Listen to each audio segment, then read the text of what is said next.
Press the Lord, जय मसीह की। मैं हूं सुनील और आप देख रहे हैं गॉस्पेल न्यूज। दोस्तों, रोज की बात ही आज मैं आपके लिए नए विषय को लेकर आया हूं और आज का विषय है एक अच्छा मसीह विश्वासी बनने के लिए कितना समय लगता है।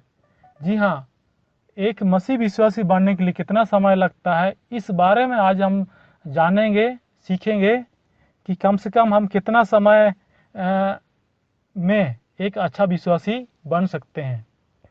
क्योंकि हम लोग देखते हैं बहुत सारे लोग बचपन से मसीह हैं और अभी उम्र ढल चुका है, लेकिन अभी तक अपने को संपूर्ण मसीह नहीं कह सकते हैं या अपने को एक अच्छा मसीह नहीं कह सकते हैं। अगर उनको कुछ वचन प्रचार करने के लिए बोला जाएगा तो अपनी असमर्थता दिखाते हैं, मना कर देते हैं कि मैं वचन प्रचार नहीं कर सकता हूँ। अगर कोई आराधना के गीतों को गाने के लिए बोला जाए तो उसमें भी मना कर देते हैं। प्रार्थना करने के लिए बोला जाएगा उसको भी मना कर देते हैं। हम आज ये जानने का प्रयास करें कि हम कम से कम कितने दिनों में अच्छा विश्वासी बन सकते हैं। और अच्छा विश्वासी के मेरा मतलब है कि हम वचन को प्रचार कर सके, अपनी गवाही को हम दे सकते, प्रार्थना कर सके, अपने लिए, परिवार के लिए, दूसरों के लिए प्रार्थना कर सके, या आराधना के गीतों को हम गा सके, लीड कर सके। इस प्रकार से हम कितने दिनों में कर सकते हैं।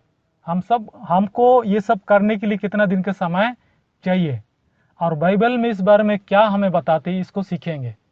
अब यहाँ पर ये कोई मायने नहीं रखता है कि आप पुराना मसीह तो आप सब कुछ कर सकते हैं, आप नए मसीह तो आप कुछ नहीं कर सकते हैं, कुछ नहीं जानते हैं। ऐसी बात नहीं है, बाइबल में इस प्रकार का वर्णन नहीं मिलता है।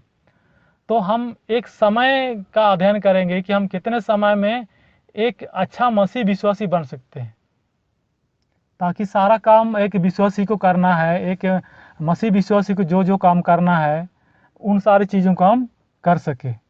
तो आइए हम बाइबल से देखेंगे और हम एक व्यक्ति के बारे में जानेंगे, उसके माध्यम से हम सीखेंगे कि कितने दिन में हम मसीह विश्वासी बन सकते हैं।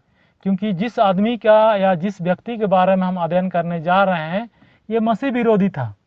ये पहले मसीह नहीं था, ये मसीह लोगों को सताता था, उनको मार डालता था, उनको बंदी बना करके जेल में डालता था।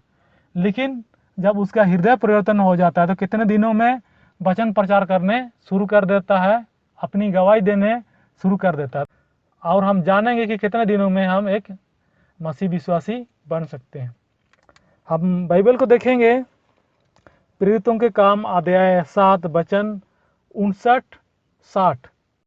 यहाँ पर स्तिफनुस को पथराव करके मार डालने का वर्णन हम पाते हैं। अतः स्तिफनुस को पथराव करके मार डाला जा रहा है और इसमें एक व्यक्ति का नाम आया है। जो पथराव करने वाले लोग हैं उनका नाम यहाँ पर बाइबल में नहीं आया, लेकिन जो पथराव करने का काम से सहमत था, मतलब उनकी इच्छा से स्तिफनुस पर पथराव हो रहा, तो उसका नाम आया है और उसका नाम है शाऊल उसके बाद में सहमत था। इस प्रकार बाइबल हमें बताती है।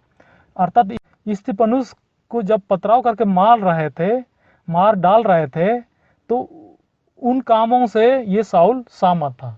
अर्थात सीधी सी भाषा में हम बोलेंगे तो शाऊल भी स्तिफनुस के पथराव करने के पक्ष में था। अर्थात शाऊल मसीह विरोधी था। उसके बाद अगले वचन में हम पढ़ेंगे, प्रेरितों के काम अध्याय 8 और वचन 1 से 3 हम पढ़ते हैं। उसी दिन यरूशलेम की कलीसिया पर बड़ा उपद्रव आरंभ हुआ और प्रेरितों को छोड़ सब के सब यहूदिया और सामरिया देशों में तितर बितर हो गए। कुछ भक्तों ने स्तिफनुस को कब्र में रखा और उसके लिए बड़ा विलाप किया। शाऊल कलीसिया को उजाड़ रहा था और घर घर घुसकर पुरुषों और स्त्रियों को घसीट कर बंदीगृह में डालता था। तो यहाँ पर शाऊल के बारे में हम पढ़ते हैं कि जब स्तिफनुस को पथराव करके मार डाला गया, उसके बाद यरूशलेम की कलीसिया में उपद्रव भी मचाया। प्रेरितों को छोड़कर सब यहूदिया और सामरिया देश को तितर बितर हो गया, अर्थात भाग गए। और कुछ लोग स्तिफनुस को दफना रहे थे और शाऊल क्या कर रहा था, कलीसिया को उजाड़ रहा था और घर घर घुस करके पुरुषों और स्त्रियों को घसीट घसीट कर ले जा रहा और बंदीगिरी में डाल रहा था, अर्थात मसीह विरोधी के काम कर रहा था। तो ये जो साउल है ये मसीह विरोधी था, मसीह लोगों को सता रहा था। अब आगे में हम देखते हैं अध्याय 9 वचन 1 से 19 तक हम देखेंगे। तो यहाँ पर साउल का हृदय परिवर्तन हो जाता है, यीशु मसीह उनको दर्शन देते हैं, उनसे बातचीत करते हैं और पूरी तरह से उसका हृदय बदल जाता है, अर्थात मसीह विरोधी से मसीह सेवक बन जाता है, साउल से पौलुस बन जाता है। अध्याय 9 वचन 9 में हम पढ़ते हैं, वह 3 दिन तक ना देख सका, ना खाया और ना पिया। 3 दिन तक निराहार रहा और उसको दिखाई भी नहीं दिया और कुछ भी खाया नहीं था। तो अभी तक ये मसीह विरोधी ही बना हुआ था। लेकिन आगे में हम पढ़ते हैं, इसके आगे भाग में 9 अध्याय का आगे अंतिम भाग में पढ़ते हैं कि एक जो चेला था, प्रभु का चेला था, प्रभु की अगुवाई में पौलुस के पास अर्थात साउल के पास भेजा जाता है और उसके प्रार्थना करने से उसकी आंखें खुल जाती है और विश्वास करके बपतिस्मा ले लेता है और फिर भोजन करके बल पाता है। इस वचन को हम पढ़ते हैं प्रेरितों का काम अध्याय 9 वचन 18 और 19 में पढ़ते हैं। तो इस प्रकार से ये जो मसीह विरोधी है ये मसीह सेवक बन गया, बदल गया और विश्वास करके बपतिस्मा भी ले लिया और जो कमजोरी आया हुआ था भोजन करके बल भी पा लिए। तो साउल का हृदय परिवर्तन होने में 3 दिन का समय लगा। जिस दिन यीशु मसीह साउल से बातचीत करते हैं, साउल को दर्शन देते हैं, उसके 3 दिन बीतने के बाद विश्वास करके बपतिस्मा लेता है और उसकी आंखें भी खुल जाती है। अब आगे देखते हैं, ये 3 दिन का विश्वासी बना हुआ है क्योंकि 3 दिन से पहले तक ये मसीह विरोधी था, लोगों को मार रहा था, लोगों को सता रहा था, स्तिफनुस को मार दिए पथराव करके। अब ये 3 दिन का विश्वासी बना है, मात्र 3 दिन का। अब 9 अध्याय प्रेरितों का काम 9 अध्याय वचन 19 से लेकर 25 तक हम पढ़ते हैं। तो यहाँ पर पाते हैं कि दमिश्क नगर में साउल प्रचार कर रहा था, आराधनालय में प्रचार कर रहा था। क्या प्रचार कर रहा था? यीशु मसीह परमेश्वर का पुत्र है। और 3 दिन पहले यही साउल मसीह लोगों को पकड़ पकड़ करके जेल में डाल रहा था, लोगों को सता रहा था, स्तिफनुस को पथराव करके मार डलवाया। लेकिन 3 दिन के बाद आराधनालय में आकर के प्रचार करने लगा यीशु मसीह परमेश्वर का पुत्र है। लेकिन इसका प्रचार सुनकर के लोगों को विश्वास नहीं हुआ क्योंकि 3 दिन से पहले तक तो मसीह विरोधी था, लोगों को परेशान करता था। अभी ऐसे इतना जल्दी क्यों बदल गया, कैसे हो गया? इस प्रकार से लोगों को विश्वास नहीं होता है।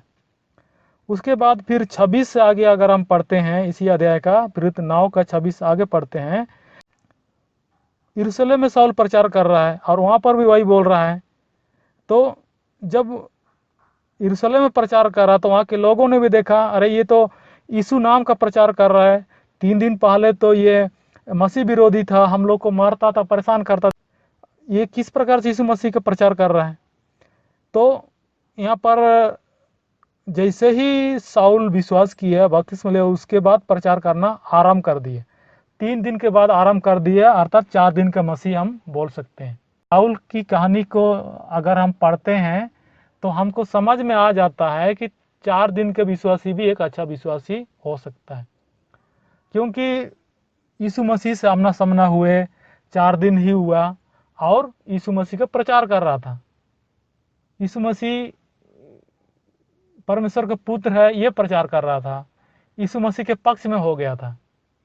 तो इस प्रकार से हम समझ सकते हैं कि एक अच्छा विश्वासी बनने के लिए कोई निश्चित समय की जरूरत नहीं पड़ती है कि हमको 1 साल चाहिए, 2 साल चाहिए, 10 साल चाहिए, 20 साल चाहिए। इस प्रकार का कोई समय सीमा नहीं है बाइबल में।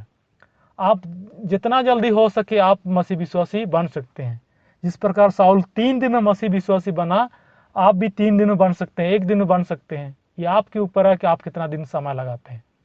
बाइबल ये नहीं बताती है कि एक मसीह विश्वासी बनने के लिए आपको इतना निश्चित समय बिताना जरूरी है, 10 साल बिताना जरूरी है, ट्रेनिंग कॉलेज जाना जरूरी है। इस प्रकार का बाइबल हमें नहीं बताती है। हाँ, जब हम विश्वास में आ जाते हैं तो सीखने का क्रम जारी रहता है, हम सीखते रहते हैं। ऐसे नहीं कि विश्वास में आ गए तो हम पूरा सीख गए, ऐसी बात नहीं है। यहाँ शाऊल के बारे में हम देखते हैं कि 3 दिन के बाद प्रचार करना शुरू कर दिए। अब मैं आपसे पूछना चाहता हूँ, आप कितने दिन के विश्वासी हैं?